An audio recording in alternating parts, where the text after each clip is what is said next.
570 WTNT and Talk570.com. This is Jeff Kuhner. 570 WTNT. But first, the issue of this segment, the issue of this hour, and my friends, the issue of the day. The Obama White House in political freefall.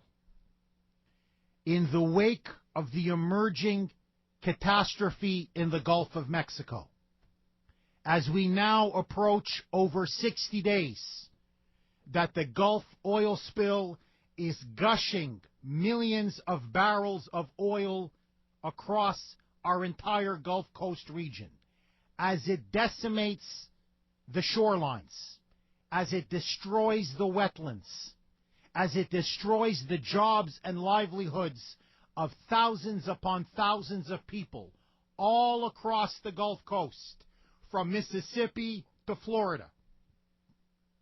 The Obama administration is now paralyzed, hoping to rally the country to Obama's side. On Tuesday night, our dear leader held a televised address from the Oval Office. And yet, to the White House's utter dismay, Obama's approval rating, instead of going up, it went down. And now, the long knives at the White House are out. They are looking for a scapegoat. And the man now that they believe is responsible for all of our dear leaders' political problems is Rahm Deadfish Emanuel. My friends, now the gangsters, now the thugs, now the thieves at the White House are turning on each other. Now the gangbangers from Chicago are starting to slaughter each other over there on 1600 Pennsylvania Avenue. And now press reports are leaking that after the midterm elections in November, in which many expect the Republican Party to decimate the Democrats at the polls, that it is Rahm Emanuel. It is Rahm in the nude Emanuel who is now going to be forced out after the November elections. Hey, maybe accosting members of Congress in the congressional gym, in the sauna room, completely naked, or in the showers, maybe that didn't go well with many Democrats. Maybe they don't like talking to a guy who uses the F-bomb as a period at the end of every sentence. Maybe they don't like being constantly browbeaten, intimidated, and threatened. Maybe they don't like their arm twisted at every turn. Whatever it is, now the Democrats are looking to put up a sacrificial lamb. Now they want a scapegoat, and it is Rahm Deadfish Emanuel. And my friends, why are they turning on Rahm Emanuel? Why? Has he not been a loyal henchman for Obama? Has he not done much of Obama's dirty work? Because now, if you can believe it, the left-wing fanatics that surround the dear leader believe that Rahm Emanuel, this is the man who strong-armed Obamacare. This is the man who rammed cap and tax through the House. This is the man who said we should push for a massive stimulus package. This is the man who was behind much of the bribery in the healthcare debate. This is the man who had offered Andrew Romanoff a job to not challenge incumbent Democratic Senator Michael Bennet in the Democratic primary in Colorado. This is the man who sent, allegedly, Bill Clinton to talk to Joe Sestak and try to offer him a job so he wouldn't challenge Arlen Specter in the Democratic primary. This is the man who offered bribe after bribe after bribe to members of Congress and anybody else who was in a primary campaign that the White House didn't want to run. He was their henchman. He was their assassin. He was the one who did their dirty work.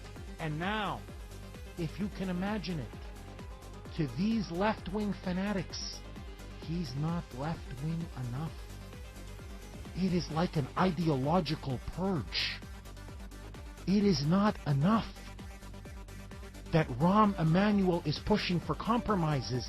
They're saying, my God, he wants to compromise on cap and trade. He's not with the Obama agenda enough. He, in fact, wanted to initially scale back Obamacare. He's not with the Obama agenda enough. He's actually saying they should reach out to Republicans on a few initiatives. He's not with the Obama agenda enough.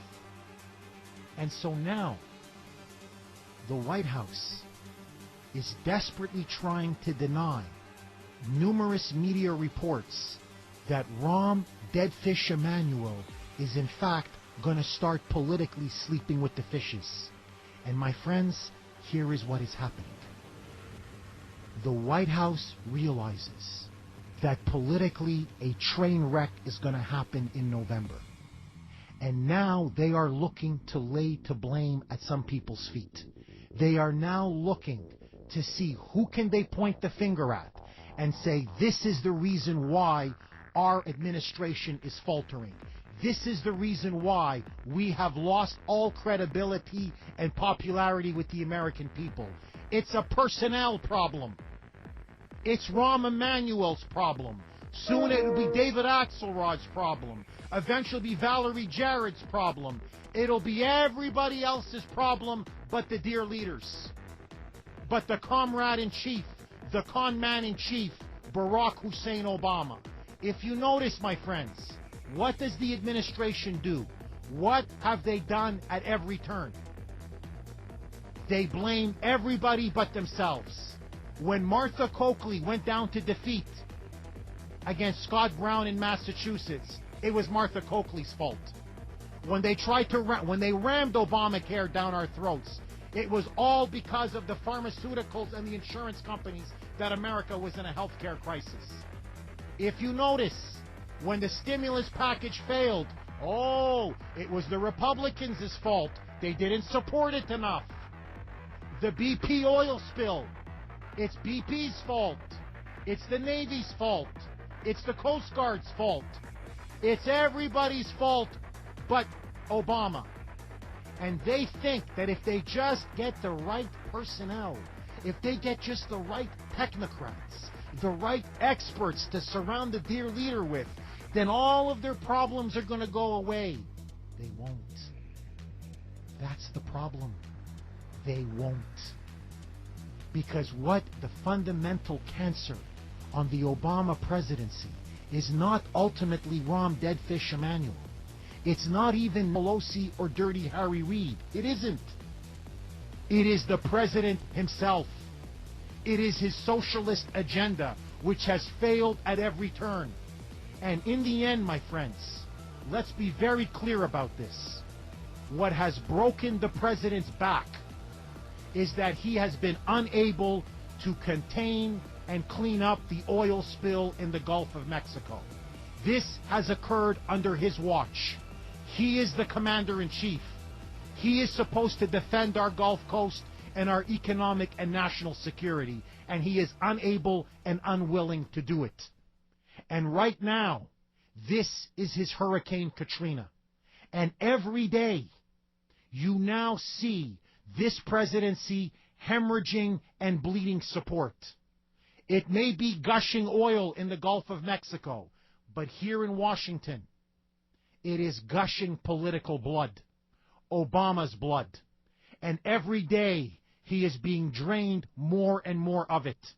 And they can throw one victim out, one sacrificial lamb after another, one scapegoat after another. It will not end. Mr. President, it is not Rahm Emanuel's problem. It is not David Axelrod's problem. It is not Harry Reid's problem. It is your problem. You, sir, have failed. And so on the Sunday talk shows, Rahm Deadfish Emanuel was asked, well, hold on now.